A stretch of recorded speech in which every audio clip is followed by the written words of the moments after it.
Eu sei que ninguém vai acreditar no que vou contar. Talvez eu mesmo duvide do que vivi naquela noite. Mas a verdade é que, enquanto dormia, uma voz familiar me acordou. A voz da minha mãe. Só que ela morreu há quase 20 anos, em 2006. Foi estranho demais, como se o tempo tivesse se dobrado para me pregar uma peça ou para me avisar de algo. Acordei confuso, com o coração acelerado, tentando entender se aquilo era real ou fruto da minha mente cansada. A voz dela era clara, doce, mas ao mesmo tempo urgente. "Levanta, filho, acorda", ela repetia. Eu olhei para o lado, esperando ver sua figura, mas o quarto estava vazio, silencioso, frio. Fiquei ali, imóvel, tentando racionalizar. Minha mãe sempre foi minha referência, e ouvir seu chamado naquela madrugada me deixou dividido entre o conforto do passado e o medo do desconhecido. Sei que parece loucura, mas o que aconteceu mudou tudo que eu acreditava sobre a morte e o que vem depois dela. Minha mãe faleceu em novembro de 2006, infarto fulminante. Não houve tempo para despedidas, promessas ou palavras finais. Um minuto ela estava ali, rindo da novela na sala, e no seguinte, sumiu. A ausência dela criou um buraco na minha vida que nunca se fechou. Eu era filho único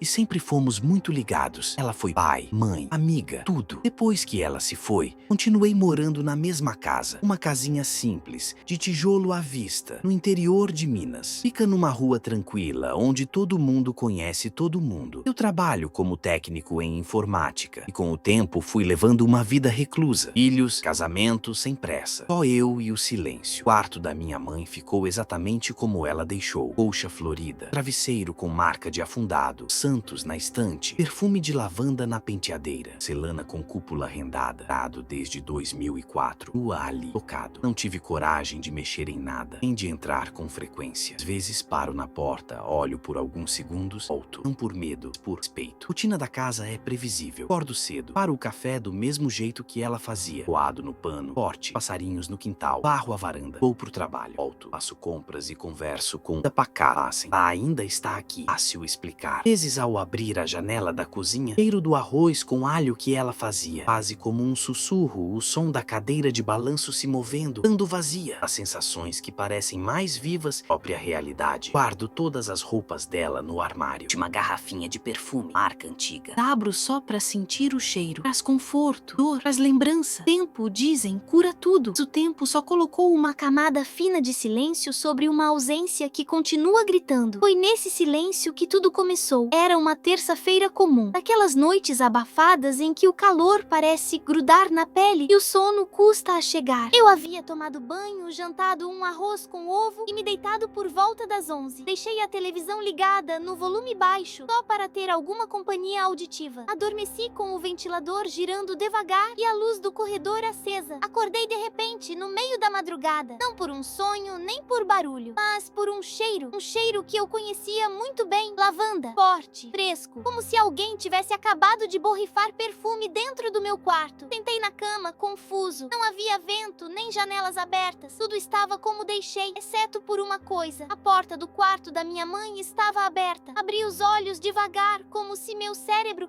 estivesse tentando negar o que via. Eu sempre deixava aquela porta fechada. Sempre. Era uma espécie de regra silenciosa. E agora, ali estava ela, escancarada, deixando escapar aquele aroma que me jogou direto para 2006. Levantei, calcei os chinelos e caminhei até lá. Cada passo parecia mais pesado que o anterior. Quando cheguei à porta, hesitei. O quarto estava como sempre, escuro, silencioso, mas o abajur, aquele que estava quebrado há quase 20 anos, estava aceso. A luz era fraca, amarelada, mas clara o suficiente para me fazer recuar um passo. Eu não encostava naquele abajur desde que ela morreu. A fiação estava solta, o interruptor emperrado. Já tinha tentado consertar anos atrás, mas sem sucesso. E agora ele estava ali, funcionando como se nada tivesse acontecido. Dei 2 toques rápidos na parede, procurando alguma explicação, algo lógico, racional. Talvez um curto-circuito, mas como se o abajur nem estava ligado na tomada. Fechei a porta devagar, respirei fundo e voltei para o meu quarto. O cheiro de lavanda ainda grudado nas narinas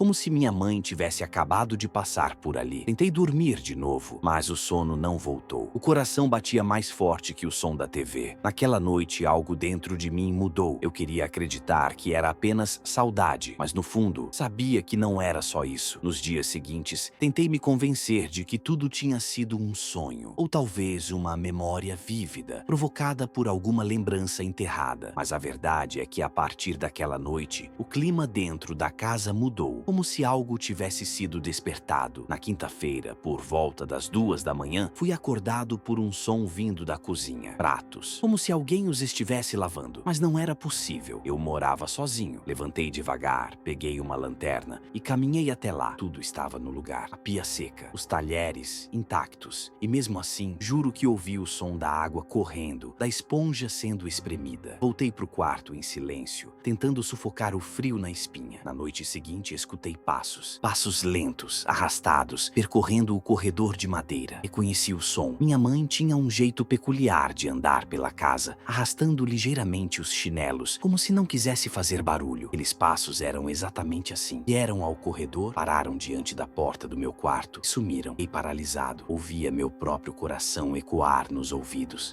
Abri a porta, acendi todas as luzes. Nada. Só o corredor vazio, o som do ventilador lá no fundo. A essa altura, eu já evitava olhar diretamente para o quarto dela. A porta estava sempre fechada. Eu jurava que às vezes ouvia algo lá dentro. O ranger leve da cama, a madeira estalando como se alguém se mexesse. Mais de uma vez entrar e verificar, mas toda vez que a mão se aproximava da maçaneta, uma angústia forte me tomava. Era como se eu estivesse invadindo um espaço sagrado ou despertando algo que deveria permanecer em silêncio. Na madrugada de sábado, o pior aconteceu. Acordei com um chamado. Filho, uma voz fraca, mas inconfundível. Era a voz da minha mãe e vinha do corredor. Olhei o relógio. 3 horas e 2 minutos. A voz se repetiu um pouco mais forte. Filho, acorda. Abri a porta com as mãos trêmulas. Estava tudo escuro. Nenhum som, nenhuma presença. Mas o cheiro de lavanda estava lá de novo, mais forte do que nunca. Como se ela tivesse acabado de passar por mim. Quarto, encostei a porta e sentei na cama. Tentava encontrar explicações, mas nada fazia sentido. Aquilo não era imaginação. Podia ser. Coisa que me restava era esperar, ouvir. Eu sabia, todas as células do meu corpo, ela voltaria a me chamar. Sexta-feira, fui dormir mais tarde. Fiquei no sofá da sala, assistindo um filme qualquer. O ruído da casa parecia ampliado. O relógio da parede marcava 2h30 quando decidi subir. Desliguei as luzes. Quarto como quem se prepara para enfrentar algo inevitável. Acorda! Acorda! Agora! Agudo, desesperado, vindo de dentro da casa. Quarto, som disparado. Exato momento em que toquei o chão, o alarme da garagem disparou com um estalo seco. Corri até a janela e abri a cortina com força. Portão dos fundos entreaberto. A lâmpada externa tremeluzia. No canto, perto da parede da lavanderia, um homem, magro, de boné, vestindo uma jaqueta escura, dava forçar a entrada. Travou 2 vezes. A polícia. Quarto, agachado atrás da cama, colado ao ouvido. Minutos seguintes pareceram horas. Escutei passos lá fora, algo arrastando. Silêncio absoluto. Quando as viaturas chegaram,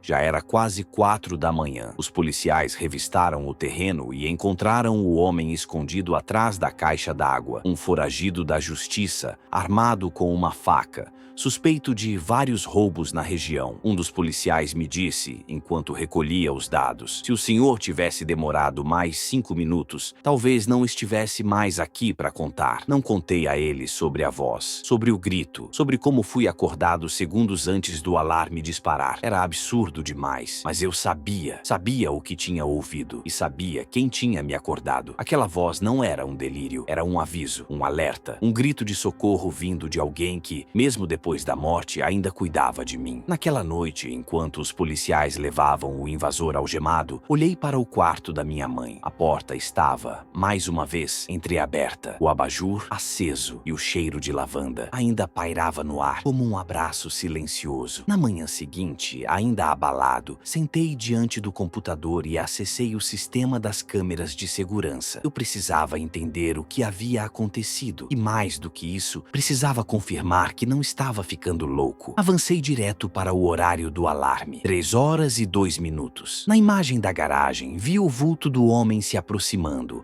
vasculhando o portão, depois tentando forçar a tranca lateral. A câmera noturna captou cada movimento, cada sombra. Seu rosto aparecia de perfil, suave suado, tenso, decidido. Ele estava pronto para entrar. Avancei alguns segundos. O sensor de movimento disparou e a imagem tremulou. Foi nesse exato momento que me lembrei. O grito da minha mãe. Foi ali que ela me acordou. Voltei à gravação. Dei play. Mas algo estava errado. O vídeo rodava normalmente. Até os exatos 3 segundos em que eu ouvi o grito. Nesse intervalo, o áudio simplesmente desaparecia. Um silêncio seco, absoluto, como se alguém tivesse arrancado aquele pedaço da realidade. O som só voltava depois, com o alarme estridente enchendo os alto-falantes. Tentei baixar o arquivo, ajustar o volume, ver se era falha técnica. Nada. Outras noites estavam com o áudio intacto. Somente naquela madrugada, apenas naquele exato instante, o som tinha sumido. Arrepiou de dentro para fora, para a imagem congelada do invasor no canto da tela. Depois para o horário no canto inferior, horas e 2 minutos. Mesmo horário de todas as noites estranhas. Mesmo horário em que a voz dela me chamava. Foi então que uma pergunta me atravessou como uma lâmina. E se não foi só o medo? E se não foi só saudade? E se minha mãe realmente estivesse ali? Talvez não como uma presença física, mas como algo além. Uma memória viva, um instinto, uma ligação que não se rompeu com a morte. Desliguei o computador sem saber o que pensar. Mas uma coisa era certa. A idade que eu conhecia havia mudado. E não tinha mais como voltar atrás. Pela madrugada, minha rotina mudou. Voltei a dormir com a porta do quarto destrancada. Todas as noites, antes de subir, passo pelo quarto da minha mãe. O abajur, mesmo velho e teoricamente quebrado, continua acendendo. Esse minuto exato, isso me deixava tenso. Estava em desligar, para me convencer de que era algum tipo de pane elétrica. Hei de lutar contra. Comecei a ver aquilo como uma presença. Ilha silenciosa. Gesto que talvez quisesse me dizer: estou aqui. Deixei de trancar a casa como antes. Não por descuido, mas por outra razão, quase infantil, de que estou sendo cuidado. Tem algo ou alguém olhando por mim. Algumas noites ainda são difíceis. O silêncio da casa pesa. A ausência dela continua doendo. Dias em que acordo com a sensação de que ela está ali, sentada na beirada da cama, como fazia quando eu era criança e tinha febre. E eu, mesmo adulto, ainda viro o rosto com esperança. Ainda escuto o som da voz, mesmo que em pensamento. Não sei se tudo isso é real. Talvez seja só a saudade tomando forma. Talvez minha mente tenha encontrado uma maneira de lidar com a solidão, com o luto mal resolvido. Mas então lembro do alarme, do invasor, da polícia, da câmera, do som que sumiu e da forma como fui acordado segundos antes de tudo acontecer. É nessas horas que olho para o quarto dela. A porta continua entreaberta, como um convite, como uma promessa. Todas as noites, antes de dormir, eu repito baixinho, como quem reza, como quem fala com alguém que ainda escuta: boa noite, mãe. Obrigado por não me deixar sozinho.